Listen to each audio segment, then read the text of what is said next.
ಎಲ್ಲರಿಗೂ ನಮಸ್ಕಾರ ಸ್ನೇಹಿತರೆ.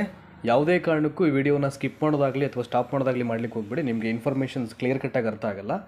ನೋಡಿ, ಇಲ್ಲಿ ಕ್ರೈಸ್ ಶಾಲೆಗಳು ಅಂತ ಬರುತ್ತೆ ನಮ್ಮ ರಾಜ್ಯದಲ್ಲಿ.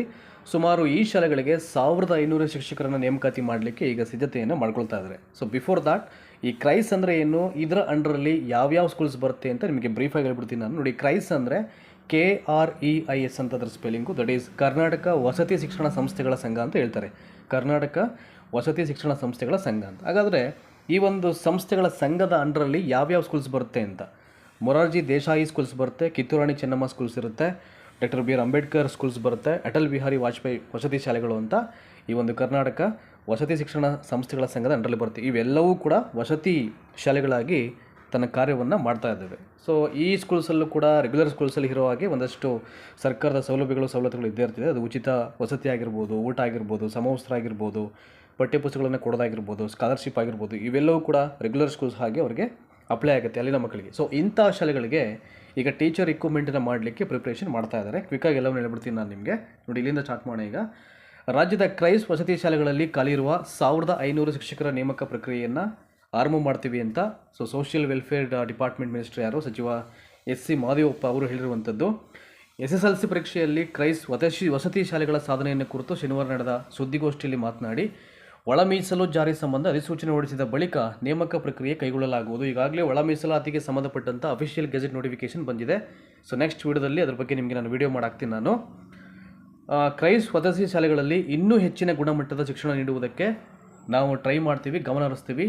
ಹೆಚ್ಚು ಶ್ರಮದಿಂದ SSLCಯಲ್ಲಿ ಉತ್ತಮ ಫಲಿತಾಂಶ ತಂದಂಥ ಶಿಕ್ಷಕರಿಗೆ ಅಭಿನಂದನೆಯನ್ನು ಸಲ್ಲಿಸ್ತೇನೆ ಎಂದು ಮೆಚ್ಚುಗೆಯನ್ನು ಅವರು ವ್ಯಕ್ತಪಡಿಸ್ತಾರೆ. ಈಗ ವೆರಿ ಇಂಪಾರ್ಟೆಂಟ್ಲಿ ಇಲ್ಲಿ ಯಾವ್ಯಾವ ಹುದ್ದೆಗಳನ್ನು ಅಥವಾ ಯಾವ್ಯಾವ ಸಬ್ಜೆಕ್ಟ್ಸನ್ನು ಫುಲ್ಫಿಲ್ ಮಾಡಲಿಕ್ಕೆ ಒಂದು ಡ್ರಾಫ್ಟನ್ನು ಬಿಡಲಾಗಿದೆ. ದ್ಯಾಟ್ ಇಸ್ ನಥಿಂಗ್ ಬಟ್ ಒಂದು ಏನಂತಾರೆ, ಅದಕ್ಕೆ ಒಂದು ಟೇಬಲ್ ಕ್ರಿಯೇಟ್ ಮಾಡಿದರೆ ಇಲ್ಲಿ ನೋಡಿ, ಇಲ್ಲಿದೆ ಇಲ್ಲಿ. So here we go. ನೋಡಿ, 28ರಿಂದ 35 ನೋಡಿ ಯಾವ್ಯಾವ ಸಬ್ಜೆಕ್ಟ್ಸು: ಕನ್ನಡ ಭಾಷಾ ಶಿಕ್ಷಕರು, ಇಂಗ್ಲೀಷ್ ಭಾಷಾ ಶಿಕ್ಷಕರು, ಹಿಂದಿ ಭಾಷಾ ಶಿಕ್ಷಕರು, ವಿಜ್ಞಾನ ಶಿಕ್ಷಕರು, ಗಣಿತ ಶಿಕ್ಷಕರು, ಸಮಾಜ ವಿಜ್ಞಾನ ಶಿಕ್ಷಕರು, ಗಣಿತ ವಿಜ್ಞಾನ ಶಿಕ್ಷಕರು ಮತ್ತು ದೈಹಿಕ ಶಿಕ್ಷಣ ಶಿಕ್ಷಕರು. ಇಷ್ಟು ಸಬ್ಜೆಕ್ಟ್ನ ಟೀಚರ್ಸನ್ನು ರಿಕ್ರೂಟ್ಮೆಂಟ್ ಮಾಡಲಿಕ್ಕೆ ಇಲ್ಲಿ ಪ್ರಿಪ್ರೇಷನ್ ಮಾಡಲಾಗ್ತಾ ಇದೆ ಅಂತ. ನೋಡಿ, ಇಲ್ಲಿ ಬಲಗಡೆ ಏನು ಕೊಟ್ಟಿದ್ದಾರೆ ಹೆಂಗಂದರೆ, ಇದಕ್ಕೆ ಸಂಬಂಧಪಟ್ಟಾಗಿ ಎಲ್ಲವನ್ನು ಓದ್ಬಿಡ್ತೀನಿ ನಾನು. 28ರಿಂದ 35ರವರೆಗಿನ ಕ್ರಮ ಸಂಖ್ಯೆಯಲ್ಲಿನ ಹುದ್ದೆಗೆ ನೇಮಕಾತಿ ವಿಧಾನ ಅಂತ ಹೇಳಿದರೆ, ಅನುಸೂಚಿ 1ರಲ್ಲಿನ ಹುದ್ದೆ ಕ್ರಮ ಸಂಖ್ಯೆ. ನೋಡಿ, ಇಲ್ಲಿ 28ರಿಂದ 35 ಅಂದರೆ ಯಾವ್ಯಾವ ಕ್ರಮ ಸಂಖ್ಯೆಯಲ್ಲಿ ಹುದ್ದೆಗಳಿದೆ ಆ ಹುದ್ದೆಗಳನ್ನು ಭರ್ತಿ ಮಾಡ್ತೀವಿ ಅಂತ.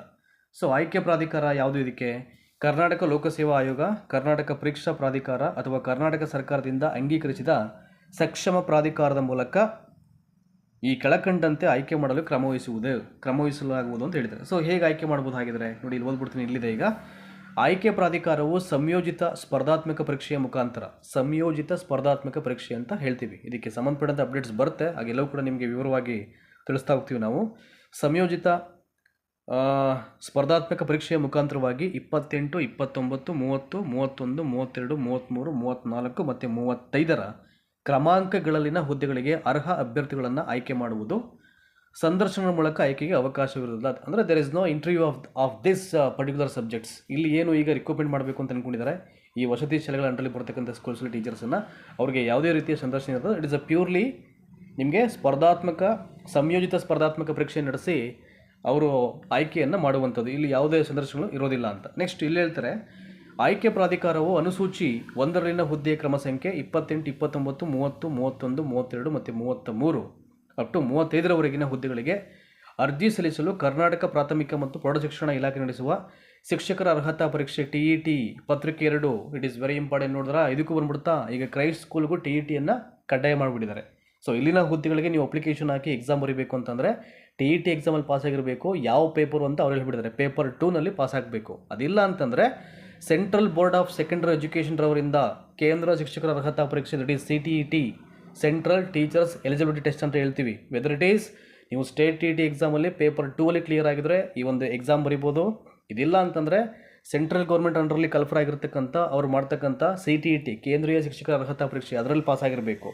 ಅದರಲ್ಲಿ ಪಾಸ್ ಆಗಿದರೆ, ಅರ್ಹತೆಯನ್ನು ಹೊಂದಿದರೆ ನೀವು ಈ ಪರೀಕ್ಷೆಯನ್ನು ಬರಿಬೋದು, ನಿಮ್ಮನ್ನೇ ಕನ್ಸಿಡರ್ ಮಾಡ್ತಾರೆ ಎಕ್ಸಾಮ್ ಬರೀಲಿಕ್ಕೆ. ನೆಕ್ಸ್ಟು ಕ್ರಮ ಸಂಖ್ಯೆ 28, 29, 30, 31, 32, 33, 34 ಮತ್ತು 35ರ ಹುದ್ದೆಗಳಿಗೆ ನಿಗದಿಪಡಿಸಿದ ಅರ್ಹತಾ ಮಾನದಂಡಗಳು. ಅಂದರೆ ಶೈಕ್ಷಣಿಕ ವಿದ್ಯಾರ್ಹತೆ ಮತ್ತು ವಯೋಮಿತಿ ಇತ್ಯಾದಿಗಳನ್ನು ನಾವು ವೆಬ್ಸೈಟಲ್ಲಿ ಡಿಸ್ಕ್ಲೋಸ್ ಮಾಡ್ತೀವಿ ಅಂತ ಹೇಳಿದ್ದಾರೆ. ಅದು ಬರುತ್ತೆ ಈಗ ನಿಮಗೆ ಅಪ್ಕಮಿಂಗು. ಸೊ ಇದು ಪ್ರಿಪ್ರೇಷನ್ ಮಾಡ್ತಾ ಅವೆಲ್ಲವೂ ಬರುತ್ತೆ. ಸೊ ಇಲ್ಲಿ ಸೋಷಿಯಲ್ ವೆಲ್ಫೇರ್ ಡಿಪಾರ್ಟ್ಮೆಂಟ್ ಅವರು ಏನು ಹೇಳಿದ್ರು, ಒಳ ಮೀಸಲಾತಿಯ ನೋಟಿಫಿಕೇಶನ್ ಬಂದ ನಂತರದಲ್ಲಿ ಮಾಡ್ತೀವಿ ಅಂತ. ಇವತ್ತು ಬಂದ್ಬಿಡಿದೆ ಈಗ. ಸೊ 8ನೇ ತಾರೀಕಲ್ಲಿ ಅದು ಕಾಪಿ ಪ್ರಿಪೇರ್ ಆಗಿದೆ. ಬಟ್ ಇವತ್ತು ಎಲ್ಲ ಕಡೆ ಡಿಸ್ಕ್ಲೋಸ್ ಮಾಡಿದರೆ ಅದು ಎಲ್ಲ ಗ್ರೂಪ್ಸ್ಗೂ ನಮಗೂ ಸೊ ನನ್ನ ಆದಿಯಾಗಿ ಎಲ್ಲ ಗ್ರೂಪ್ಸ್ಗೂ ಬಂದಿದೆ ಈಗ. ಅದ್ರ ಬಗ್ಗೆ ಅಪ್ಕಮಿಂಗ್ ವೀಡಿಯೋ ಮಾಡಿ ಹೇಳ್ತೀನಿ ಏನೇನು ಪಾಯಿಂಟ್ಸನ್ನು ಕೋಟ್ ಮಾಡಿದ್ರೆ ಅಂತ ಅಂದ್ಬಿಟ್ಟು. ಸೊ ಯಾರಿಗೆಲ್ಲ ಈ ಕ್ರೈಸ್ ಸ್ಕೂಲ್ಸಲ್ಲಿ ಆಸ್ ಎ ಟೀಚರ್ಸ್ ಆಗಿ ವರ್ಕ್ ಮಾಡಲಿಕ್ಕೆ ಆಸಕ್ತಿ ಇದೆಯೋ ಒಂಚೂರು ಅಧ್ಯಯನ ನಡೆಸಿ. ನೀವು ಹೇಗೆ ರೆಗ್ಯುಲರ್ ಎಕ್ಸಾಮ್ಸ್ಗೆ ಪ್ರಿಪ್ರೇಷನ್ ಮಾಡ್ಕೋತೀರ ನೀವು ಅದೇ ಪ್ರಿಪ್ರೇಷನ್, ಇಲ್ಲೇನು ಚೇಂಜಸ್ ಇರಲ್ಲ ಇಲ್ಲಿ. ಹಾಗಾಗಿ ನೋಡೋಣ, ಅಪ್ಕಮಿಂಗ್ ಅಪ್ಡೇಟ್ಸ್ ಬರ್ತಿದ್ದಕ್ಕೆ ಸಂಬಂಧಪಟ್ಟಾಗೆ ಎಲ್ಲವನ್ನು ಹೇಳ್ತಾ ಹೋಗ್ತೀವಿ. ಸೊ ಹೀಗೆ ನಮ್ಮ ವಾಹಿನಿಯನ್ನು ಫಾಲೋ ಅಪ್ ಮಾಡ್ತಾ ಇರಿ. Thank you so much.